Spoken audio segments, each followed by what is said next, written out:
Yo les refs, comment ça va les gars? Petite présentation de jeu import PS2. Alors, on commence direct, sans transition, avec Gran Turismo 3, que nous avons acquis pour la modique somme de 0, je pense, si je ne m'abuse. Alors, pourquoi l'avoir pris en US?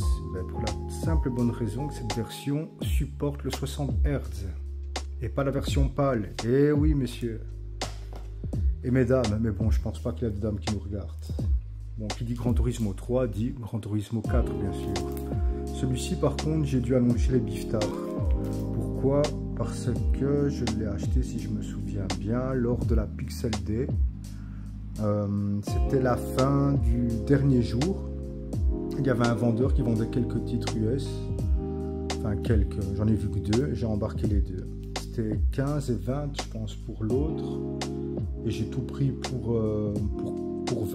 Enfin, 2 titres pour 20 €. Bon, tu vas me dire que c'est un peu cher, mais je le voulais vraiment, ce jeu, en US.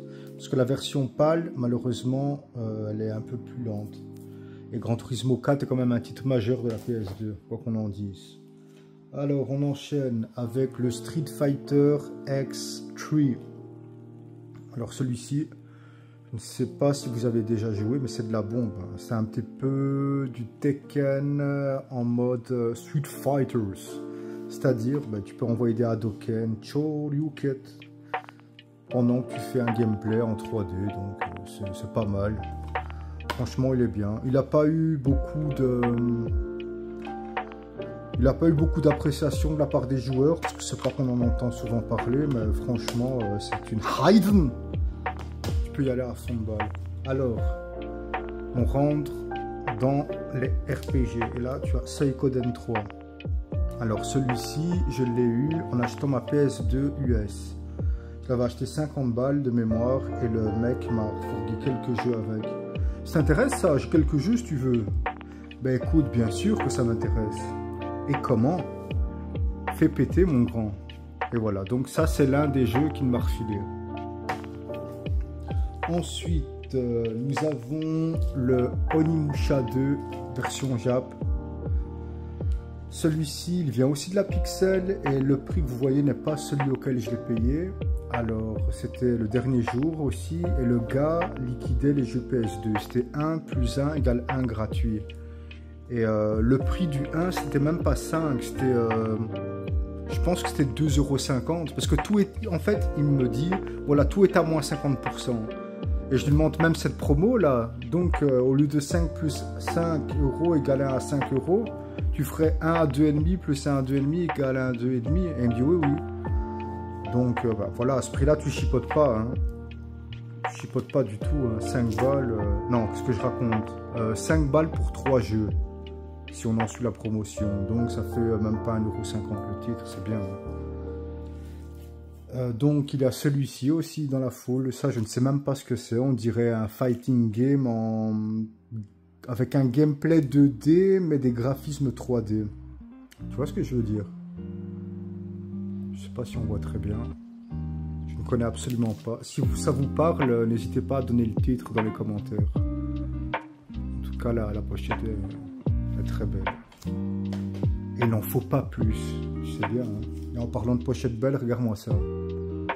C'est pas beau ça, mon rêve. Je sais bien que ça va plaire à un fan de mecha qui se reconnaîtra pas online. C'est pas mal. Je ne sais même pas c'est quoi le titre, à vrai dire. Bon, alors ici, tu as le Vampire Knight.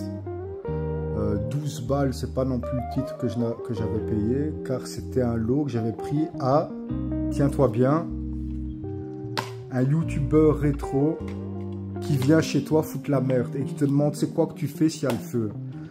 Ben, je te fous dedans. Non, je rigole. Mais Vampire Knight vendu par Wawa. Et quoi qu'on en dise, l'état des jeux qu'il vendait était irréprochable. Tu as même encore le ticket d'époque en Jap. Qu'est-ce qu'il fait écrit là? Une note cachée de l'artiste. Vampire Knight. Ouais, c'est tout. Il l'avait payé 480 yens, c'est possible? Je ne sais pas. Il y a le Sega 2500 juste au-dessus, qu'il a payé 1480 yens. Il y a un autre jeu, mais on ne voit pas le titre. Est-ce que ce titre correspond? Non, on ne sait pas. Je ne saurais pas te dire. Il a payé pour 2 jeux. Ouais, bah, ça doit être le Vampire Knight. Il l'a payé 480 yens. Et moi, je l'ai payé autour de 10 euros. Je ne connais absolument pas le taux de change nippon, donc je ne sais pas s'il me l'a fait à l'envers ou pas. Mais bon, de toute façon, non. Ces prix étaient très en deçà des codes que tu peux retrouver sur les sites de vente, du style eBay, Vinted, Le Bon Coin et tout ce qui s'ensuit. Alors ça, c'est le deuxième jeu que je te disais que j'avais acheté au gars qui vendait des titres US, dont le Gran Turismo 4. Il me revient à 10 balles. Quoi. Je sais bien que le Gran Turismo 4 et Tekken 4, 10 balles, c'est pas l'affaire du siècle, hein, surtout que c'est pas des jeux recherchés, mais bon, je les voulais, c'est des jeux que j'aime bien, et c'est rare de voir des gens qui vendent de l'US dans la région, ou même sur les sites en ligne, enfin ici, du moins en Belgique, t'en vois pas souvent, quoi. Et quand t'en vois, c'est très cher. Mais bon, on va dire que ces deux-là, c'est le plus cher auquel j'ai payé, parce que le reste, c'est vraiment du très très bon. Style celui-ci, ben, je l'ai eu pour 0. Tu vois, ça fait partie des jeux que le gars me demandait si ça m'intéressait avec la PS2 US. Avec Xenosaga, non seulement il a une cote en tant que jeu très bon, mais il a une cote aussi pécuniaire. Hein. Et moi, ce jeu, je ne l'ai pas encore fait. Je dois m'attaquer à cette saga qu'est Xenogears, mais j'ai pas encore commencé. J'aimerais commencer par l'épisode PS1, qui, paraît-il, est une tuerie intégrale. Alors, on enchaîne avec un jeu de baston, le King of Fighters 98 Ultimate Match. Alors, celui-ci, je l'avais acheté à un gars de la région sur un site de vente en ligne, autour de 20 ou 25. À l'époque, c'était pas très cher, c'était pas donné non plus, mais c'est encore une fois pas un titre que tu vois souvent. Et puis, à l'époque, je ne l'avais pas, enfin, j'avais pas moyen de jouer à cette version, car je n'avais pas de Neo Geo, donc je ne pouvais pas jouer à la version dite parfaite, on va dire. Je ne sais même plus si le 98 était sorti sur Saturn. Je ne sais plus, je ne pense pas d'ailleurs. Alors ici tu as le Onimusha, premier du nom. Très belle cover. Fait partie des jeux à 1,50 €. Ensuite, le Samurai Spirits. Celui-ci, je l'ai acheté au même gars à qui j'ai pris le KOF 98. J'ai dû le payer aux alentours de 20 ou 25 balles aussi. Alors, là, on rentre dans l'un de mes jeux de cœur que je suis en train de faire actuellement. Je suis désolé de l'ombre qu'il est à côté, mais j'ai pas encore trouvé un moyen de filmer avec le pied parfaitement. Je vais le mettre ici. C'est magnifique. Hein, c'est beaucoup plus beau que la pochette européenne. Et puis ce jeu, ben, malheureusement, n'avait pas été optimisé. Et là, actuellement, je suis en train de le refaire en 60 Hz. Pas via ce CD, mais via OPL. OPL, ça permet de patcher à la volée directement les jeux sur ta PS2.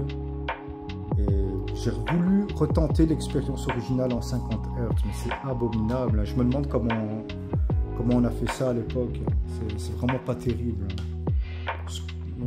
T2, c'était l'impression qu'il flotte pendant qu'il marche. Les combats, tu vois, à chaque fois quand un combat commence, tu as la petite musique là, de démarrage, mais tu as l'impression que c'est interminable. Tout est interminable. Tu n'as même pas envie de jouer en fait, tellement que ça prend du temps. Enfin, soit, je me suis dit, allez, t'es bien lancé, prends le X2. Et il faut savoir que celui-ci, à l'époque, je n'ai jamais voulu le faire, ça m'a même pas intéressé. En fait, j'ai vu ça comme un foutage de gueule de la part de Square Enix. Tu vois, à ce moment-là, c'était déjà Square Enix. C'était plus Squaresoft à partir de X2. Et le fait de jouer 3 gonzesses, ça m'a vraiment pas donné envie de, même pas de l'essayer en fait. Pour moi, Final Fantasy était mort et enterré. Le X, il n'y avait pas de 2. Pour moi, X2 n'existait pas. Mais aujourd'hui, en 2025, il existe. Pourquoi, je ne sais pas. Mais je vais probablement le faire dès que j'aurai terminé le X, auquel je suis en train de jouer en ce moment. Et qui est tout aussi bon qu'il y a quasi un quart de siècle en arrière. Franchement, si vous ne l'avez jamais fait, faites-le. Et faites-le sur PS2, les amis. Parce que la version PS4 ou PS3, sur écran plat, tu perds tout le charme. Après, la plupart des gens vont dire, mais non, mais toi t'exagères, t'es trop en mode CRT. Peut-être que j'exagère, mais honnêtement, je pense pas. Hein. J'ai fait comparer à des gens qui sont pas très fans de jouer sur cathodique, et ils ont le même ressenti. Il y a quelque chose qui se dégage de la version PS2. Au-delà du fait que les visages étaient mieux faits aussi. Et c'est pas du troll, c'est la vérité. Voilà un autre titre que j'ai toujours acheté au même gars qui j'ai acheté des jeux de baston, donc le KOF 98, le KOF 98, Samurai Spirits et le Guilty Gear. J'hésite maintenant, je ne sais même plus si celui-ci, je l'avais acheté ailleurs ou pas, j'en sais rien. Honnêtement, je me rappelle plus. La logique voudrait que je l'ai acheté au même gars à qui j'ai acheté le KOF et le Spirits. Et je l'aurais payé aux alentours de 20 balles aussi. Je sais bien que je ne l'ai pas payé plus, puisque sinon je m'en rappellerai. Alors, le Castlevania Lament of Innocence. Celui-ci, par exemple, c'est encore un titre que le gars qui avait la PS2 américaine m'a refourgué. C'est pas mal, hein? En fait, quand tu commences avec une petite collection comme ça, gratos, que de bons titres, ça te donne envie d'enchaîner. Hein. Et voilà, regarde, aujourd'hui j'en ai quelques-uns. Alors, le Fantasy Zone. Celui-ci, il a aussi été acheté à notre ami Olivier, à la Pixel. Et comme tu pourras t'en rendre compte, il est dans un très bon état. La notice, cette petite carte.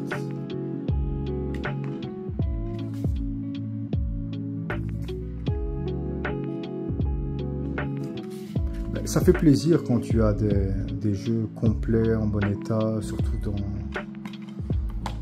dans ce genre de config où tu vois que c'est très propre. C'est un plus. Alors, bon, ensuite il y a celui-là. Ça, je ne sais absolument pas ce que c'est. Mais la cover me parlait et il n'en fallait pas plus. Tu sais bien comment ça va. Hein. 2-3 artworks et c'est parti. Hein. Après FFX et X2, on pouvait enchaîner avec le 12. Hein. Regarde-moi ça comme elle est sublime, la jaquette. C'est beaucoup plus beau que ce qu'on a eu ici en Europe. Hein. Ça envoie. Après, le 12, je ne l'ai pas aimé hein, à l'époque. Pas du tout. Je ne l'ai même pas terminé en fait. Je l'ai lancé. Et dès le début, quelque chose ne me plaisait pas. Je ne sais pas. Et pourtant, la direction artistique n'a pas l'air dégueu. Hein. Je ne sais pas pourquoi, mais on dirait un mélange entre FFX et Vagrant Story au niveau de la DA. Peut-être que je dis n'importe quoi, j'en sais rien. Mais c'est ce que je ressens quand je vois les vêtements de perso. Je vais le faire. Je suis curieux maintenant, après toutes ces années, de voir ce qu'il peut proposer. Alors ensuite, on a le Thunder Forces. Celui-là, ça faisait vraiment un petit moment que je le cherchais. Et je le voulais vraiment. Tu peux regarder, la plupart de mes jeux sont tous en état nickel. Hein, parce que avec OPL, j'ai l'opportunité de jouer à tous les titres dont j'ai envie, via le disque dur. Donc tu te doutes bien que si j'achète un titre original, c'est que celui-ci doit être dans un très bon état, sinon ça ne m'intéresse pas. Je dis ça parce qu'on avait un poteau qui le vendait dans le groupe et qui avait fait un super bon prix. Franchement, il n'y avait rien à dire. Mais il était un peu pété, tu vois, au niveau de la jaquette. Je ne sais plus si c'était à l'avant ou à l'arrière. Mais bon.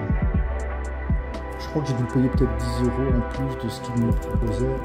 Donc, enfin, tu vois, dans cet état-là, j'ai pas réfléchi. Surtout que ça faisait très longtemps que je le cherchais. Après, bon, comme j'ai joué sur OPL, je le cherchais moins, mais ici, bon, je peux te dire combien je l'ai payé, c'est 60. 60, si je ne dis pas de bêtises. Je sais, c'est un petit budget, surtout pour un jeu PS2, mais j'avais envie d'avoir le Thunder Force. J'ai le 2, le 3, le 4, le 5, le 6.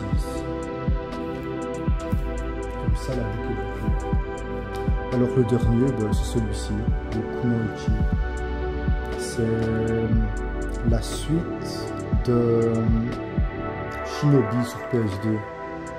Enfin, je ne sais même pas si c'est la suite, mais en tout cas, c'est la même police d'écriture avec un symbole positionné de la même façon. Et elle a le même casque que lui de toute façon. Donc c'est ou la suite ou une version alternative de la première histoire. Je n'en sais rien parce que je n'ai pas fait le premier, je n'ai pas fait le Shinobi. Et celui-ci, si je ne dis pas de bêtises, c'est une exclue japonaise parce que je ne l'ai jamais vu en Europe. Et je pense ne l'avoir même pas vu aux USA. Tu me diras si tu connais mieux que moi à ce sujet. Mais honnêtement, je ne pense pas. Et voilà, c'était une petite présentation PS2. Allez, à bientôt camarades.